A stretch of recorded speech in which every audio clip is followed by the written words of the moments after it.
Halo bro, selamat sore menjelang sore. Kita mau ngopi dulu sebentar di King Play. Kita lihat ada siapa di King Play. Ayo.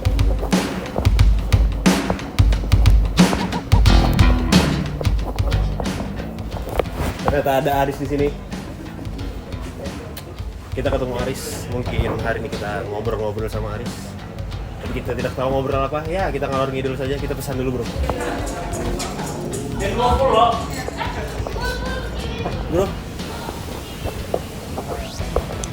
kita lagi ngobrol sama Aris. Dia masih tidak sadar ada saya. Coba saya kejutkan. Tidak terkejut.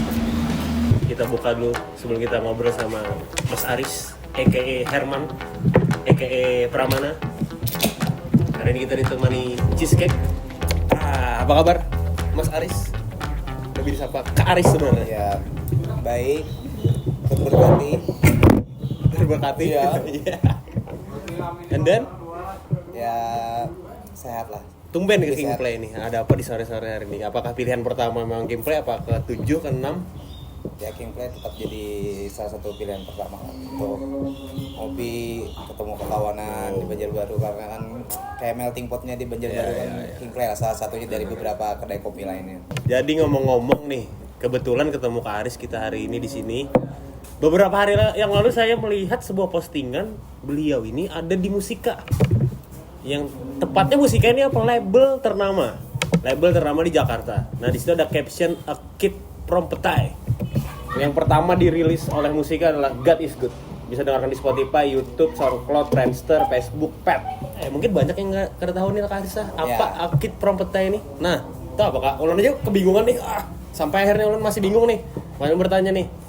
Ya, karena lahirnya di Banjarbaru adalah namanya tuh Gang Petai di Banjarbaru Utara atau Selatan ya? Kira tuh Utara. Utara ya. Nah, Banjarbaru Utara. North side Banjarbaru. Ya, lahirnya tuh sebenarnya seberang, terus tumbuh berkembang di Petai sampai ya akhirnya di umur sekian bisa main-main ke banyak tempat, ketemu banyak orang lah. Ya, awalnya dari di Gang Petai aja sampai kada yang habis di Gang Petai aja jadinya tuh. Kan mungkin banyak loh kawan-kawan yang dari halusnya ya habis di situ aja gitu kan. Karena mungkin ininya males keluar atau emangnya adalah orang yang suka kayak itu. Nah, kalau aku syukurnya karena suka keluar, suka ketemu banyak orang, kada di Gang Petai aja jadinya.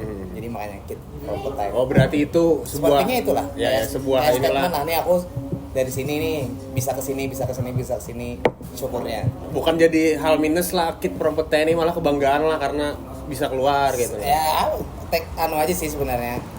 Bingung juga kalau jakannya aku lahirnya di Sungai Besar, mungkin Kid from Sungai Besar gitu. Agak kurang mengelas Ya, bisa. karena aku tumbuh berkembang di Petai, Kid from Petai.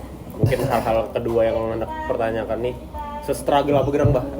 Dari Gang Petai itu, anak seorang dari Jalan Gang Petai nih sampai sekarang nih. Ya mungkin orang melihat kan apa gerang pencapaiannya, cuman diri sendiri ini kan kita boleh loh merasa sudah mencapai itu gitu. Nah, bisa lah ceritakan seberapa struggle gitu. Kalau dibilang struggle-nya kada yang struggle sampai yang berdarah-darah lah. Ya. Cuman struggle misalnya sampai mungkin kehilangan banyak waktu yang biasanya dulu dilakukan, misalnya kayak ya ketika yang lain asik bapak, kami asik bapak ya. Contoh ya klise aja sih kayak mungkin yang lain party di klub, kami begadangnya di studio ya, bikin lagu ya, itulah sama-sama begadang sama-sama. Berarti ini maksudnya dari halus nih Pian nih, mungkin ada hal-hal buruk di lingkungan Pian lah, musik tuh jadi menyelamatkan Pian Jola dari itu tuh. Ya kalau aku pikir kayaknya menyelamatkan lumayan menyelamatkan musik lawan olahraga sih. Musik karena di musik itu tuh kayak barbar juga, ya mungkin bisa dikatakan jahat atau jelek juga. Cuman masih terukur dibandingkan yang kawan yang lain-lain lah. Ya. Lebih kayak apa ya? Mungkin karena lebih sipil, karena juga lebih civilized, cuman kayak lebih karena belajar loh, main musik nih belajar, ada belajarnya atau kada cuma yang sekedar nongkrong. Ya mungkin kayak anak-anak jam sekarang lah yang geng-gengan apa? Fingerboard. Ya baunya belajar ngulik terus loh. Kalau dulu kan mungkin kayak kada ada hobi apa nih? Ya mungkin kada suka main musiknya, kada suka olahraga, ngapain lagi nih hidupnya nih? Belajar kayaknya kada mungkin juga. Nah jadi itulah. Nah, agak sedikit banyaknya itulah yang menyelamatkan Aris nih dari mungkin ada hal-hal buruk di kiri kanan nih di lingkungan nih lah. Ya walaupun juga yang ditekuni ini ya keadaan baik juga, ada jelek-jeleknya Iya, juga, ada cuman jeleknya juga.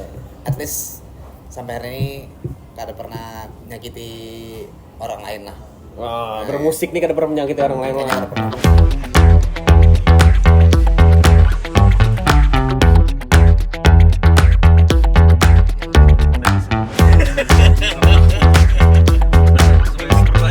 Jadi kita tidak tahu siapa yang melatih ini, bro lah.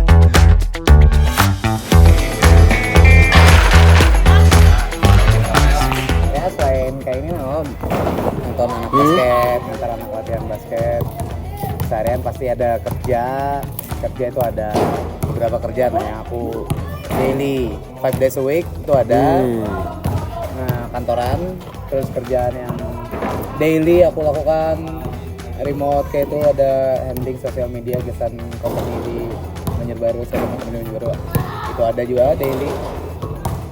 Nah, sisanya main band, main basket, mungkin olahraga ya pasti di rumah. Nongkrong, mostly itu aja sih selama ini. Paling kayak terlibat di beberapa event musik, ada beberapa event.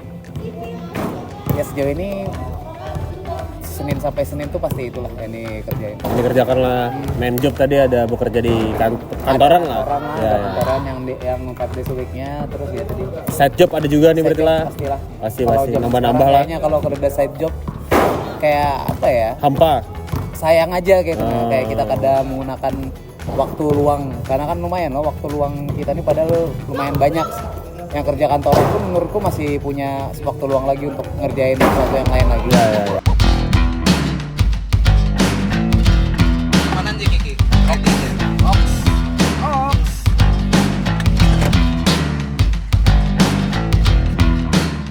Ya jadi guys, konsepnya memang kayak gini. Nggak ada yang nyupir. Ini mobil jalan sendiri kan. Nggak ada yang mau keluar anjing. Nggak ada yang mau keluar.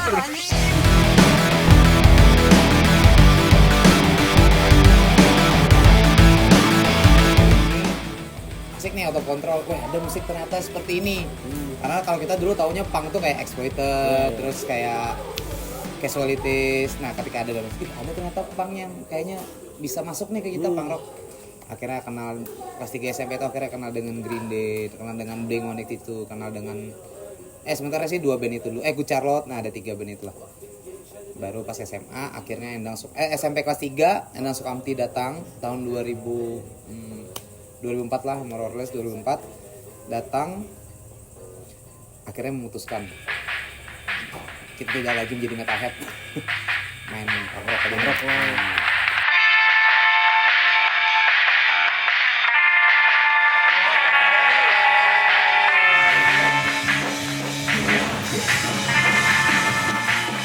Jadi malah metal dulu awalnya lah. Metal dulu. Karena dulu punya kos-kosan di rumah, ada mahasiswa kampus dekat sini yang dia metalhead.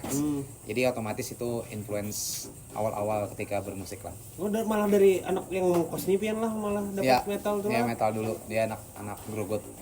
Berarti jadi memutuskan pian punk roka nih bang, Pak, disebutnya itu apa? Karena sebanyak teman-teman ada yang pop punk, ada yang ini itu. Nah, apa Karis kalau definisinya Kalau roka? main roka itu dulu awalnya, sebelumnya kan aku punya band namanya Sniff lo. Itu cover version Blink, cover version Green Day, cover version Good Charlotte. Habis itu ada lah ya segelintir abang-abangan lah. Dia punya band juga dulu cover Ramones apa macam-macam, namanya si Ari. Dia ngajak gimana kalau kita bikin band aja nih, tapi dari awal komitmennya adalah kita bawain lagu sendiri, jangan cover lagi, karena kita sudah punya cover di Snip sama KM32 kan nama bandnya itu. Akhirnya jadilah itu dulu namanya Roka Puding itu. Jadi dari awal Roka Puding muncul itu langsung bawain lagu. Jadi kalau dulu itu labelnya tuh mungkin lah dulu itu namanya tuh ada yang bilang melodic punk, ada yang bilang skate punk. Cuman sih seharusnya kayaknya napasnya sama lah, punk rock lah juga kan. Cuman kan popang, apakah namanya popang atau apapun itu kan tuh kayak lebih ke pengkatalogan musik aja biar enak dicari di toko musik lah ibaratnya. Ingin musiknya itu didengar lebih luas, bukan untuk mencari kekayaan lah dari musik ini. Tapi setidaknya banyak impact yang didapatkan dari main band. Contohnya kan aku dapat kerjaan-kerjaan sampingan, dapat kerjaan-kerjaan di event, dapat kerjaan di sosial media handling macam-macam itu kan karena ketemu banyak orang. Nah, cara aku untuk ketemu banyak orang ini kan dari main musik itu, tadi salah satunya main band itu. Main band banyak teman, akhirnya teman itu lihat ini Aris nih bisa lah nulis caption atau Aris nih bisa lah nulis lirik, berarti ini bisa aja dong bikin ini gitu. Ya dari situlah terlatih menghandling media sosialnya Roka juga, jadi itu bisa dibawa ke mana-mana ternyata akhirnya. Ekspektasi untuk menjadi besar itu pasti ada lah. Cuman kalau aku pribadi Roka belum sampai di titik itu kalau menurutku. Aku ada pernah mengklaim Roka ini adalah band besar karena menurutku emang belum sampai ke titik itu. Band itu bisa dikategorikan besar mungkin ketika di suatu event dia bisa datangkan 1.000 sampai 2.000 orang, nah, itu kalau menurutku. Cuman kalau kepuasan main di Roka itu sudah aku temukan sih, maksudnya puas ketika ada orang yang praise kayak lagu ini bagus, wah lagu ini aku banar, wah lagunya inspiratif misalnya kayak gitulah, atau wah lagunya ini relate banget dengan kehidupanku. Nah itu sudah kayak oh yaudah berarti aku ada impact lah ketika kami bola lagu ini ada impact kesan kawan-kawan yang nah syukur bisa jadi soundtrack lah kesan kawan-kawan dulu. Soundtrack hidupnya nih lah. Ya misalnya kayak pagi-pagi ada yang kayak kawan-kawan ini setiap pagi pasti ku denger nih lagunya kayak itu.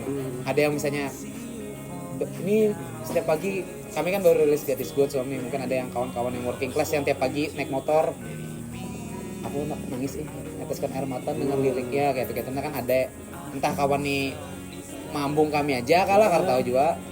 Nah jadi itu tadi Roka mungkin banyak bang lagi perjalanan Roka nih mana lah udah sampai habisnya lah mungkin ya kayaknya ada never ending. Understand you know completely.